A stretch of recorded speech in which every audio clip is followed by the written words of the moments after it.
नमस्कार।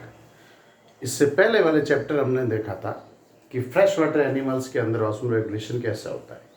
आज हम देखेंगे osmo regulation in marine water, यानी समुद्री जल के अंदर किस प्रकार से ऑस्मो रेगुलेशन होता है। क्योंकि हम जानते हैं कि फ्रेश वाटर के अंदर सालिनिटी या लवणता कम होती है और समुद्री जल के अंदर लवणता की मात्रा ज़्यादा होती है। यहाँ सबसे पहले प्रॉब्लम है हमारे पास में साल्ट ज़्यादा है और पानी की जो मात्रा है वो कम है। इन जंतुओं को ज़्यादा से ज़्यादा किस प्रकार से अडेप्टेशन करना पड़ेगा, यानी इनको किस चीज़ का क्या प्रॉब्लम है, उस प्रॉब्लम के आधार पर ये जंतु अपना अडेप्टेशन करेंगे। नंबर 1, इन जंतुओं की एक प्रॉब्लम रहेगी loss of water. Loss of water का मतलब है कि इनको पानी की निकासी रहेगी। चूंकि हमने पिछले अध्याय में देखा था कि मान लीजिए कोई एक एनिमल्स है और उसका इन्वायरमेंट है। अब चूंकि ये कोई एनिमल्स है और ये हमारे पास में सी वाटर, ये समुद्री जल, हम जानते हैं समुद्री जल के अंदर सॉल्यूट की मात्रा बहुत ज़्यादा है, जबकि पानी की जो मात्रा है वो कंपैरेटिवली कम है। फ्रेश वाटर की तुलना में चूंकि यहाँ पर 4% तक सैलिनिटी हो सकती है, कहीं कहीं पर इस प्रकार की सैलिनिटी है जैसे कि डेड सी, वहाँ पर सैलिनिटी और भी ज़्यादा हो सकती है, एब्सोल्यूट हो सकती है, 98% तक हो सकती है, इसलिए वहाँ पर कुछ एनिमल्स होते ही नहीं। लेकिन चूंकि समुद्र के अंदर ज़्यादा सैलिनिटी है, कंपैरेटिवली यदि हम एनिमल में देखें तो यहाँ कंपैरेटिवली बात कर रहा हूँ, कंपैरेटिवली तुलनात्मक रूप से यहाँ पर पानी की मात्रा ज़्यादा है, जबकि यहाँ पर सॉल्यूट की जो कंसंट्रेशन है वो कम है। और पिछले चैप्टर हमने देखा कि जो पानी है वो हमेशा high concentration to low concentration की ओर मूव करेगा। इस कंडीशन में क्या होगा, बाहर की तरफ पानी क्या है, कम है, और अंदर की तरफ पानी क्या है, ज़्यादा। तो इन मछलियों के अंदर एक प्रॉब्लम है कि यहाँ यदि ऐसी समस्या रही तो इनके शरीर से पानी बाहर चला जाएगा, डिहाइड्रेशन हो जाएगी, सभी एनिमल्स कोलैप्स हो जाएंगे।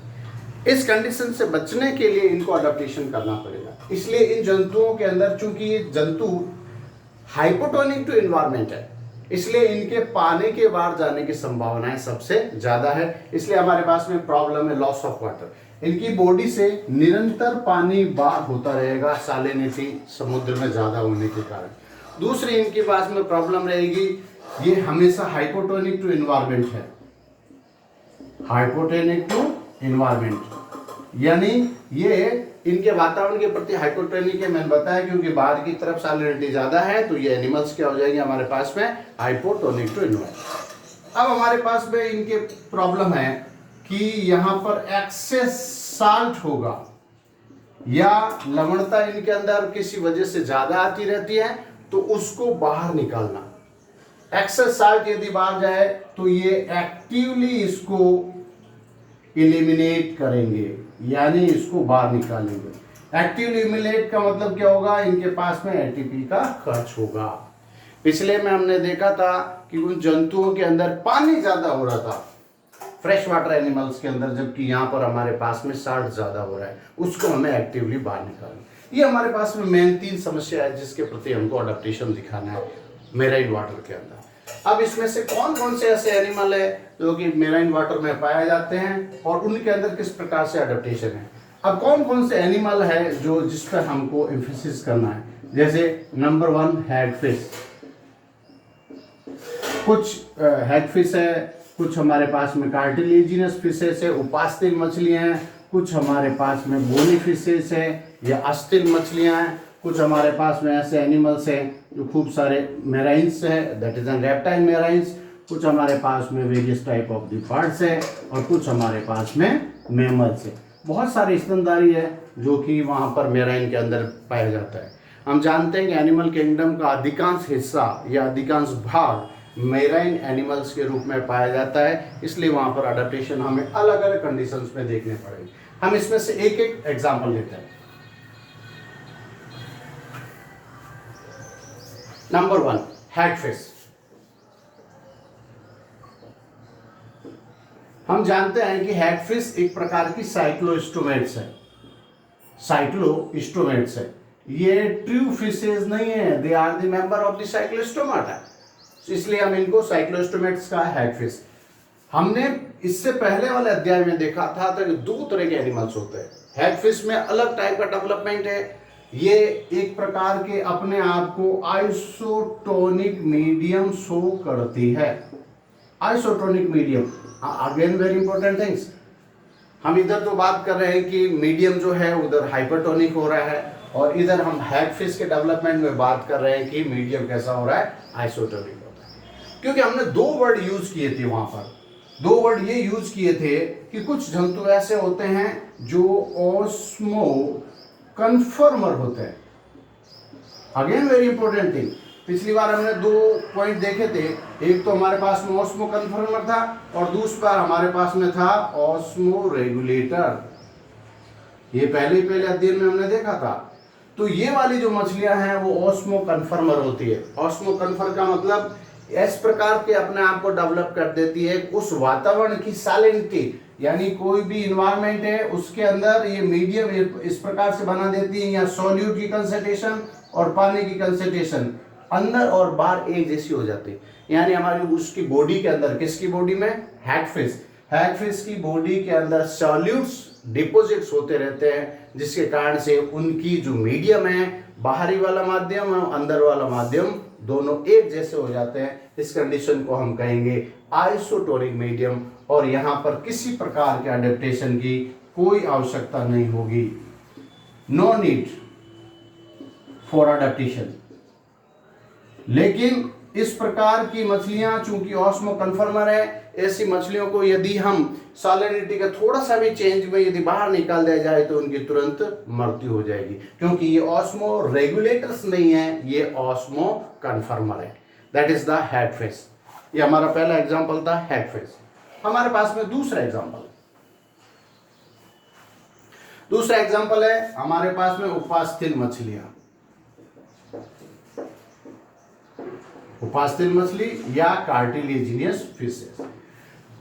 कार्टिलेजिनियस फिशेस क्योंकि बहुत ज़्यादा पाई जाती है। उपास्थल मछली हम जानते हैं उनका जो स्केलेटन है वो विभिन्न प्रकार से उपास्थियों का बना होगा, इसलिए इनको उपास्थल मछलियां कहते हैं। यहाँ पर ये अपनी समस्या को सोल्व करने के लिए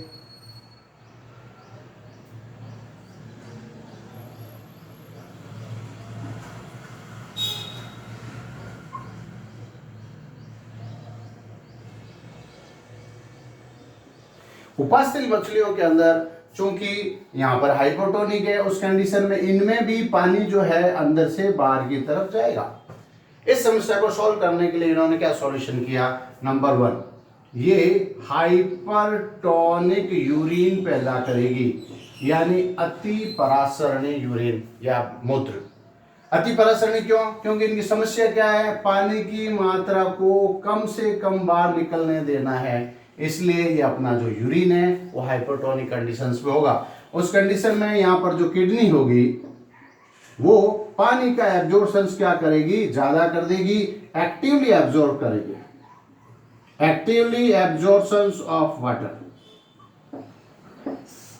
एक्टिवली एब्जॉर्प्शन होने से पानी बाहर कम जाएगा, और NaCl है वो उसका पूर्णतः लेस या माइनस कंडीशन कहने का मतलब है उसको एक्टिवली एब्जॉर्ब ना करके यहाँ पर पैसिवली एब्जॉर्ब करेगी NaCl का, और एक्टिवली एब्जॉर्ब करेगी इसके पानी का, क्योंकि इसको अपने आप में पानी से बचाना है। उपास्थल मछलियों में कुछ और प्रकार का पानी भी पाया जाता है। ये चूंकि इसके अंदर पानी का लॉस होता रहता है, इसलिए ये पानी को बचाव करने के लिए मेराइन वाटर, ये समुद्री जल का अपटेक बढ़ा देती है।